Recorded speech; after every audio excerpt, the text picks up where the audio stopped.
ராதே கிருஷ்ணா, ஸ்ரீ ராதே. வணக்கம் மக்களே. இன்றைக்கி நாம் என்ன பார்க்க போகிறோம் அப்படின்னா, கங்கை நதியை பற்றி கேட்க போகிறோம்.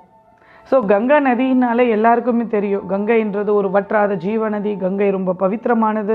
கங்கா ஸ்நானம் பண்ணால் பித்ருதோஷம் போகிறது, நம்மளோட பாவங்கள் எல்லாம் போகிறது, நமக்கு பல நன்மைகள் சுபிக்ஷம் கிடைக்குதுன்றது எல்லாரும் பெரியவங்கள்லேருந்து நம்ம குடும்பத்தாரிலேருந்து அக்கம் பக்கத்துலேருந்து எல்லாரும் சொல்லியும் நம்ம கேட்டு கேட்டு வளர்ந்துருப்போம். நிறைய பேருக்கு கங்கையில் குளிக்கிற பாக்கியம் சௌபாகியமும் கிடச்சிருக்கும் இல்லையா? ஸோ இந்த கங்கை யார், ஏன்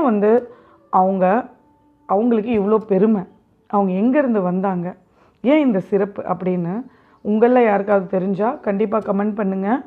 அண்ட் யாராவது சேனலை இப்போ வரைக்கும் சப்ஸ்கிரைப் பண்ணாமல் இருந்தால் சப்ஸ்கிரைப் பண்ணுங்கள். Keep connected with me, because ஃப்யூச்சரில் நிறைய அப்டேட்ஸ் வரப்போகிறது. ஸோ கங்கை யார் அப்படின்னா, நம்ம வைகுண்டத்தில் இருக்க நாராயணருக்கு பண்ணுற அபிஷேக தண்ணீர் அவரோட சரணத்தில் பட்டு அவரோட சரணார விந்தத்திலேருந்து வர அந்த நீர் தான் கங்கையாக பெருக்கெடுத்து பூமியில் ஓடிட்டுருக்கு. ஸோ வைகுண்டத்தில் இருக்க அந்த நீரை பூமி வறட்சியால் பாகீரத முனி அப்படின்றவர் தான் பூமிக்கு கங்கை தாயை கூட்டிகிட்டு வராங்க. ஸோ நம்ம பூமியில் இப்போ எங்கெல்லாம் கங்கை பெருக்கெடுத்து போயிட்டுருக்காங்களோ அவங்களுக்கு பாகீரதி கங்கா அப்படின்னு ஒரு பேர் இருக்குது.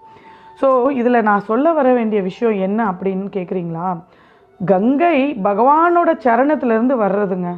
பகவானோட பாத கமலத்திலிருந்து வர கங்கைக்கே இவ்வளோ சக்தி இருக்குது. கங்கைக்கு இவ்வளோ ஒரு பவித்திரதா இருக்குது. கங்கை நம்ம பாவத்தை போக்கக்கூடிய சக்தி இருக்குது. ஸோ அதனால் என்னன்னு கேட்குறீங்களா? அதனால் பகவானோட சரணத்திலிருந்து வந்த கங்கைக்கே இவ்வளோ சக்தி இருக்கும்போது பகவானோட திருவாய்மொழி, அவரோட வாயிலிருந்து அவர் பாடலாக பாடின அந்த கீதை, அந்த பகவத்கீதை பகவானே நமக்கு சொன்ன வாழ்க்கை தத்துவம், பகவானே சொன்னதுனால தான் அதுக்கு பகவத்கீதை அப்படின்ற ஒரு பேர் இருக்குது. ஸோ பாகீரதி கங்காவுக்கு இருக்கிற மாதிரி கியான கங்கான்னு பகவத்கீதைக்கும் ஒரு பேர் இருக்குது. ஏன்னா பகவத்கீதை கங்கையிலே ஒன்றும் குறைஞ்சது இல்லைங்க, தரம் குறைஞ்சதே இல்லை. கங்கை நதிக்கு யார் ஒருத்தவங்க போக முடியலையோ, யார் ஒருத்தவங்க ஸ்நானம் பண்ண முடியலையோ, யார் ஒருத்தவங்க தரிசனம் பண்ண முடியலையோ, அவங்க வீட்டில் உட்கார்ந்தவாறே பகவானோட பகவத்கீதையில் இருக்க ஸ்லோகங்களை படித்தோ கதைகளை தெரிஞ்சோ அந்த பாவத்தை போக்கிக்கலாம் அப்படின்னு பகவான் பகவத்கீதையில் அக்னாலஜ் பண்ணியிருக்காரு.